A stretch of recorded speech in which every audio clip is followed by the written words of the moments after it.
Hello and good day. Our topic for today is alternative and facultative obligations. In this video, I'm going to discuss the kinds of obligations according to the number of prestations and the relevant provisions regarding alternative obligation. Recall that there are different kinds of obligations under the Civil Code, and they are first, pure and conditional obligations, second, obligations with a period, third, alternative and facultative obligations, fourth, joint and solidary obligations, fifth, divisible and indivisible obligations, and sixth, obligation with a penal clause. For today, we will focus on the third classification of obligations, and that is alternative and facultative obligations. Let's start with the kinds of obligations according to the number of prestations. There are two kinds of obligations according to the number of prestations, and they are first, simple obligation, and second, compound obligation. Simple obligation is an obligation where there is only one prestation. Recall na ang prestation ay yung object or subject matter of the obligation. It may consist of giving, doing, or not doing something. Kaya tinawag itong simple obligation kasi meron lang siyang isang prestation. For example, D is to give a specific ring. In this example, there is only one prestation, and that is the giving of a specific ring. On the other hand, compound obligation is an obligation where there are several prestations. Meaning to say, itong compound obligation, meron itong two or more prestations. This may be a conjunctive obligation or distributive or disjunctive obligation. In a conjunctive obligation, several prestations are due, but all must be performed. In other words, kapag may dalawang prestations, dapat ma-perform yung dalawang prestations. Kapag may tatlong prestations, dapat ma-perform yung tatlong prestations. For example, D is to give C a specific ring, a specific watch, and a specific bracelet. In this example, there are many prestations. The giving of a specific ring, the giving of a specific watch, and the giving of a specific bracelet. So D must perform all of the prestations. D must deliver all the items to C. On the other hand, distributive or disjunctive obligation may either be alternative obligation or facultative obligation.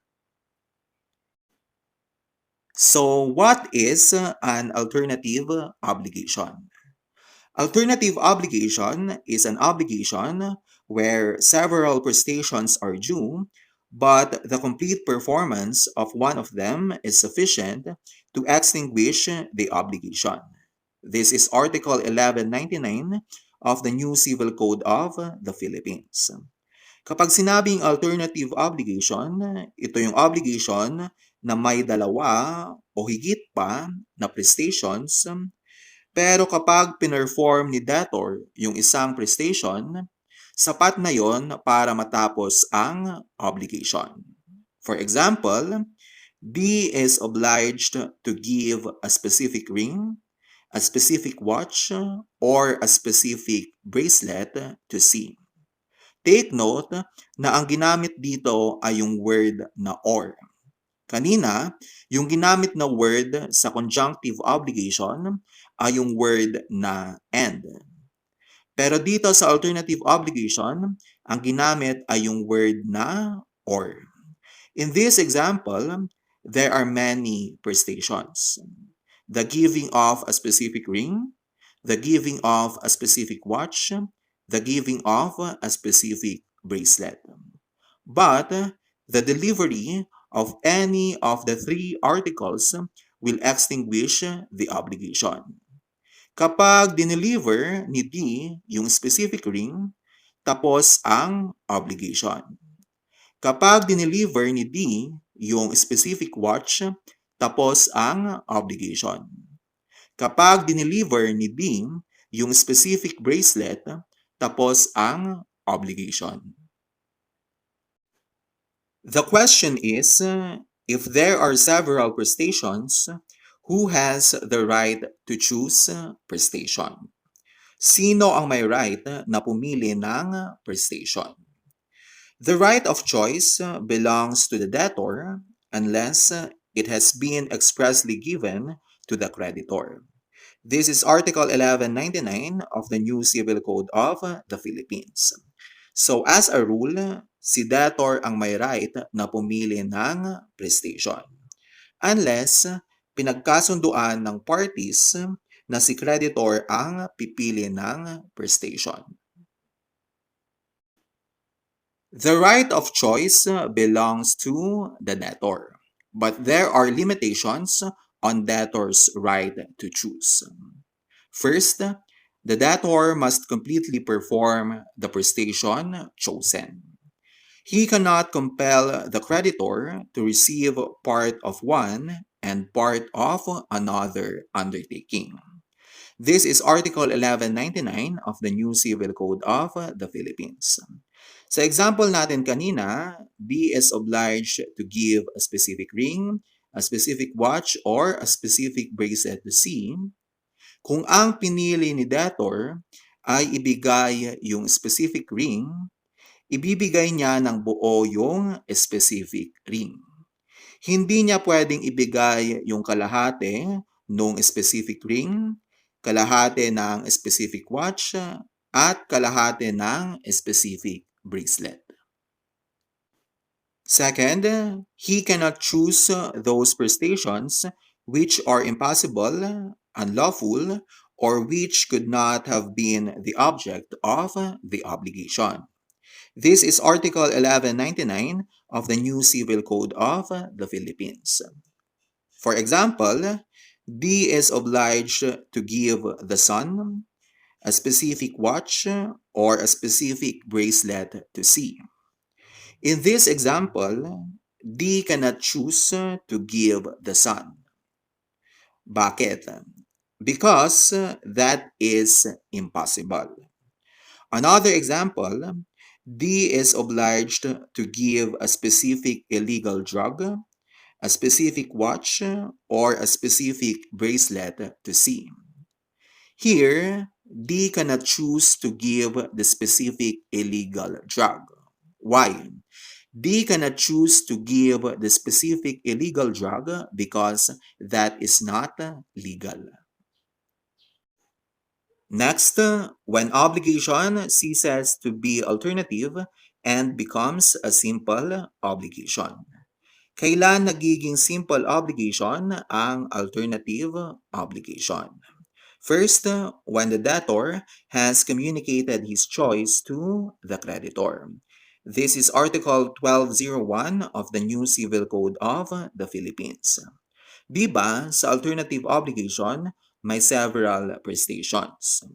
Kapag nakapili na si debtor ng isang prestation, that means magiging simple obligation na siya. Second, when among the prestations whereby the debtor is alternatively bound, only one is practicable. This is Article 1202 of the New Civil Code of the Philippines. Halimbawa, ang pagpipilian ay Neptune, Moon, or specific bracelet. Of course, yung Neptune at Moon ay hindi practicable. Ang practicable lang ay yung specific bracelet. Dahil isa lang ang practicable, magiging simple obligation na siya. Third, when the creditor has communicated his choice to the debtor, if the creditor has been expressly given the right of choice. This is Article 1205 of the new Civil Code of the Philippines. As I said earlier, the right of choice belongs to the debtor, unless it has been expressly given to the creditor. Kung si creditor ang pipili ng prestation at na-inform niya na si debtor kung ano ang pinili niya, yung obligation ay magiging simple obligation. Next, rules in case of loss of things or impossibility of services which are alternatively the object of the obligation before the choice is communicated.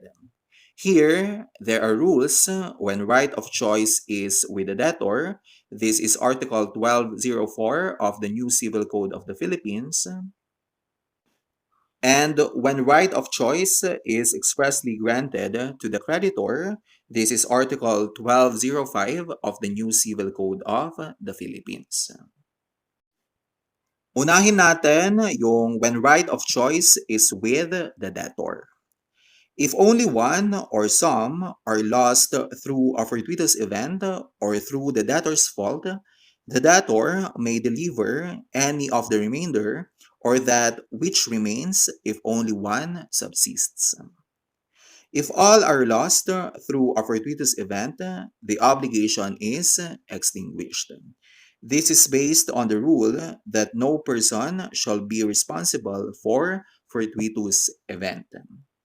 If all are lost through the debtor's fault, the debtor shall pay the value of the last thing that was lost plus damages. If all except one are lost through the debtor's fault, and the remaining item is subsequently lost through a fortuitous event, then the debtor's obligation is extinguished. If all except one are lost through a fortuitous event, and the remaining item is subsequently lost through the debtor's fault, the debtor shall pay damages. I will give you an example in order for you to understand the rules. D is to give C a specific ring, a specific bracelet, or a specific wristwatch.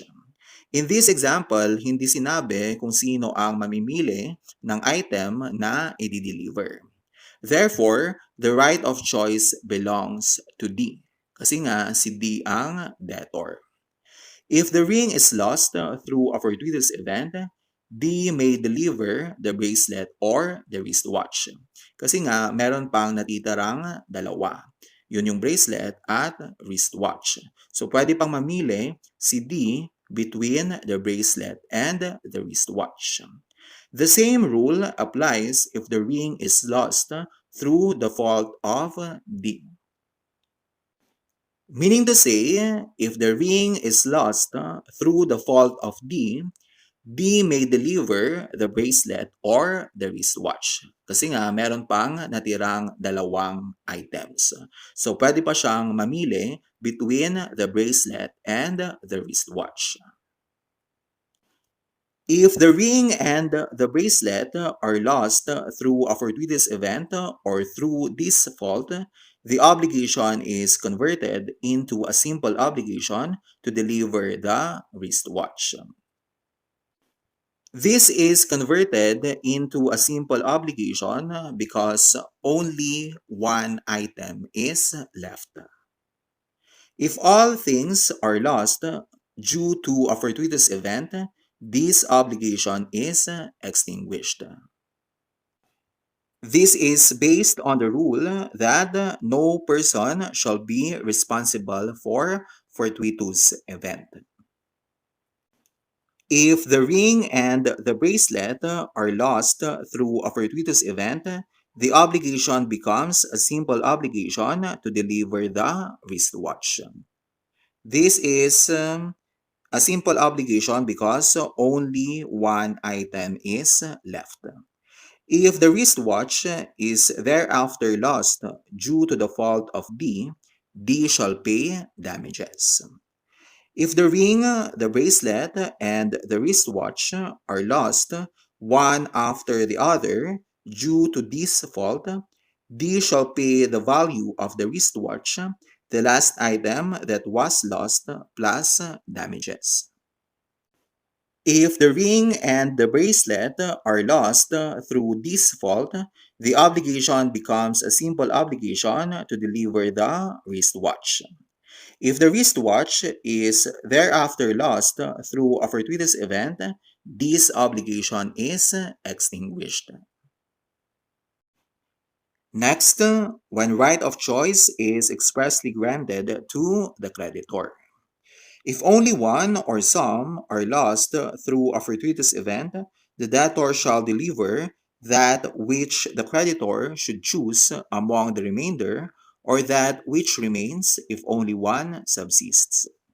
If all are lost through a fortuitous event, the obligation shall be extinguished. If only one or some are lost through the debtor's fault, the creditor may claim any of those subsisting, or the price of any of those which were lost through the debtor's fault plus damages. If all are lost through the debtor's fault, the creditor may claim the price of any of them plus damages. I will give you an example in order for you to understand the rules. D is to give C a specific ring, a specific bracelet, or a specific wristwatch. The parties agreed that C shall have the right of choice. In this example, there's an agreement between the parties that C shall have the right of choice. So, the right of choice is expressly granted to the creditor. If the ring is lost through a fortuitous event, D shall deliver either the bracelet or the wristwatch at the choice of C. Meron pang natitirang dalawang items, that's why pwede pang mamili si C kung ano ang i-deliver ni D. If all are lost through a fortuitous event, this obligation is extinguished. Of course, the items are lost through a fortuitous event, and no person shall be responsible for fortuitous event. That's why the obligation is extinguished. If the ring and the bracelet are lost through a fortuitous event, D shall deliver the wristwatch, which is the remaining item. The obligation becomes a simple obligation to deliver the wristwatch. The obligation is converted into a simple obligation because only one item is left. If the wristwatch is thereafter lost due to this fault, D shall pay damages. If the ring and the bracelet are lost due to this fault, the obligation does not become a simple obligation to deliver the wristwatch. C can still choose from the payment of the price of the ring or the bracelet with damages or the delivery of the wristwatch. If all are lost due to the fault of D, C may claim the price of any of them plus damages.